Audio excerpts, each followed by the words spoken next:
ਗੱਲ ਕਰੀਏ ਵਿਕਰਮ ਮਜੀਠੀਆ ਦੀ, supreme court ਤੋਂ ਝਟਕਾ ਲੱਗ ਗਿਆ ਤੇ ਮਸਲਾ ਡਰੱਗਸ ਦੇ ਨਾਲ ਜੁੜਿਆ ਹੋਇਆ ਜੀ।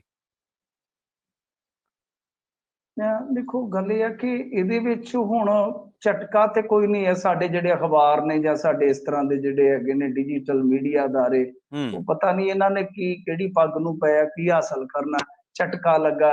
ਇੱਕ ਕਹਿ ਰਹੇ ਸਨ ਐਡੇ ਬੇਵਕੂਫ ਲੋਕ ਨੇ, ਬੇਵਕੂਫ ਲੋਕ ਨਹੀਂ ਮੈਂ ਕਹਿ ਰਿਹਾ, ਜਿਹੜੇ ਇੱਥੇ ਕੰਮ ਕਰਨ ਵਾਲੇ ਆ ਜਿਨ੍ਹਾਂ ਨੂੰ ਇੰਨੀ ਭੋਰਾ ਅਕਲ ਨਹੀਂ ਹੁੰਦੀ ਕਿ ਕਾਨੂੰਨੀ ਭਾਸ਼ਾ ਦੇ ਵਿੱਚ ਕੀ ਸ਼ਬਦ ਟਾਈਪ ਕਰਨਾ, ਉਹ ਇੰਨੇ ਕਾਲੇ ਹੁੰਦੇ ਆ। ਉਹ ਇੱਕ ਨੇ ਸਿਰਲੇਖ ਦਿੱਤਾ, ਬਹੁਤ ਕਹਿ ਲਈਏ ਕਿ ਬੜਾ ਨਾਮੀ ਉਹਨਾਂ ਦਾ ਡਿਜੀਟਲ ਅਖਬਾਰ ਦਾ ਅੰਕ ਹੈ ਜਿਹੜਾ, ਉਹਦੇ ਵਿੱਚ ਕਹਿ ਰਹੇ ਆ ਕਿ ਸੁਪਰੀਮ ਕੋਰਟ ਨੇ ਮਜੀਠੀਏ ਦੀ ਪਟੀਸ਼ਨ ਕੀਤੀ ਰੱਦ, ਠੀਕ ਹੈ, ਤੇ ਸੁਣਵਾਈ ਹੋਏਗੀ 11 ਅਪ੍ਰੈਲ ਨੂੰ। ਦੱਸੋ ਕੀ ਕਰੇ ਜੀ? ਉਹ ਬੇਵਕੂਫਾ ਜਹਾਨ ਦਿਆ, ਜੇ ਸੁਣਵਾਈ ਹੋ ਰਹੀ ਹੈ ਤੇ ਇਹਦਾ ਮਤਲਬ ਕਿ ਪਟੀਸ਼ਨ ਕਾਇਮ ਆ। ਬੇਵਕੂਫ ਜੀ, ਬੇਵਕੂਫ ਬੰਦਿਓ, ਇਹ ਦੇਖੋ ਕਿ ਜੇ ਪਟੀਸ਼ਨ ਰੱਦ ਹੋ ਗਈ ਤੇ ਫਿਰ ਸੁਣਵਾਈ ਕਾਹਦੀ ਹੋਣੀ ਹੈ? ਮੈਨੂੰ ਦੱਸੋ। ਇਹੋ ਜਿਹਾ ਹਾਲ ਆ ਸਾਡੇ ਮੀਡੀਆ ਦਾ। ਸੋ ਝਟਕਾ ਨਹੀਂ ਇਹਨੂੰ ਕਹਿ ਸਕਦੇ। ਹਾਂ, ਇਹ ਹੁੰਦਾ ਕਿ ਜਿੱਦਾਂ ਲਾ ਲਓ ਕਿ ਅੱਜ ਦੇ ਦਿਨ ਆਪਾਂ ਕਹਿ ਸਕਦੇ ਕਿ ਜੋ ਉਮੀਦ ਸੀ ਅੱਜ ਉਮੀਦਾਂ ਨੂੰ ਝਟਕਾ ਵਾ।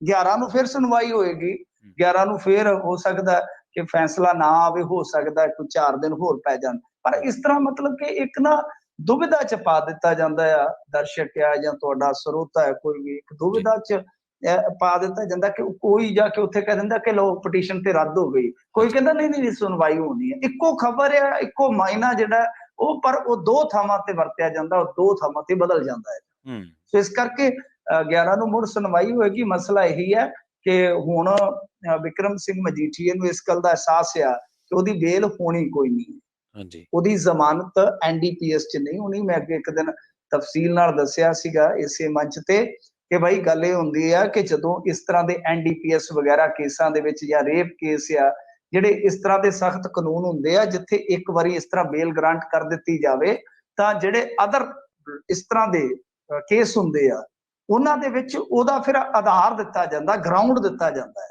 ਕਿ ਭਾਈ ਫਲਾਣੇ ਕੇਸ ਦੇ ਵਿੱਚ ਉਹ ਮਿਸਾਲ ਦੇ ਤੌਰ ਤੇ ਇਸਤੇਮਾਲ ਕੀਤਾ ਜਾਂਦਾ। ਅੱਗੇ ਰਸਤਾ ਖੁੱਲ ਜਾਂਦਾ ਬਹੁਤ ਸਾਰੇ ਹਜ਼ਾਰਾਂ ਲੱਖਾਂ ਲੋਕਾਂ ਵਾਸਤੇ ਕਿ ਭਾਈ ਇਸ ਮਾਮਲੇ ਦੇ ਵਿੱਚ ਸਪੈਸੀਫਿਕਲੀ ਜਦੋਂ ਬੇਲ ਹੋਈ ਸੀਗੀ ਤਾਂ ਉਸ ਵੇਲੇ ਆਹ ਬੰਦੇ ਤੇ ਇੰਨਾ ਮਾਲ ਦਾ ਕੇਸ ਚੱਲਦਾ ਸੀਗਾ।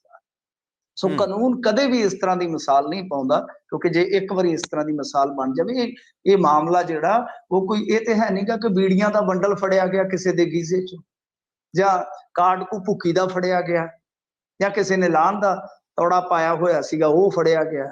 ਇਹ ਕੁਆਂਟਲਾਂ ਮੁਹਿਤ ਤੇ ਨਸ਼ੇ ਦਾ ਮਸਲਾ ਜੋ ਇਹਦੇ ਵਿੱਚ ਇਸ ਤਰ੍ਹਾਂ ਜ਼ਮਾਨਤ ਸਿੱਧੇ ਰੂਪ ਚ ਜੇ ਮਿਲੇਗੀ ਤੇ ਫਿਰ ਦੂਜਿਆਂ ਵਾਸਤੇ ਵੀ ਰਸਤੇ ਖੁੱਲ ਜਾਣਗੇ ਜਿਹੜੇ ਨਸ਼ਾ ਵਿਰੋਧੀ ਕਾਨੂੰਨਾਂ ਦੇ ਤਹਿਤ ਫਸੇ ਹੋਏ ਨੇ। ਸੋ ਇਸ ਕਰਕੇ ਵਿਕਰਮ ਸਿੰਘ ਮਜੀਠੀਆ ਨੂੰ ਭਲੀ ਭਾਂਤ ਪਤਾ ਆ ਕਿ ਜ਼ਮਾਨਤ ਮੈਨੂੰ ਨਹੀਂ ਦਿੱਤੀ ਜਾਣੀ, ਇਸ ਕਰਕੇ ਹੁਣ ਇਹਨਾਂ ਨੇ ਚਾਰਾਜੋਈ ਕੀਤੀ ਆ ਕਿ ਸਾਡਾ ਕੇਸ ਹੀ ਰੱਦ ਕਰੋ, ਨਾ ਰਹੂ ਵਾਸਤੇ ਨਾ ਵਜੂ ਬਾਂਸਰੀ।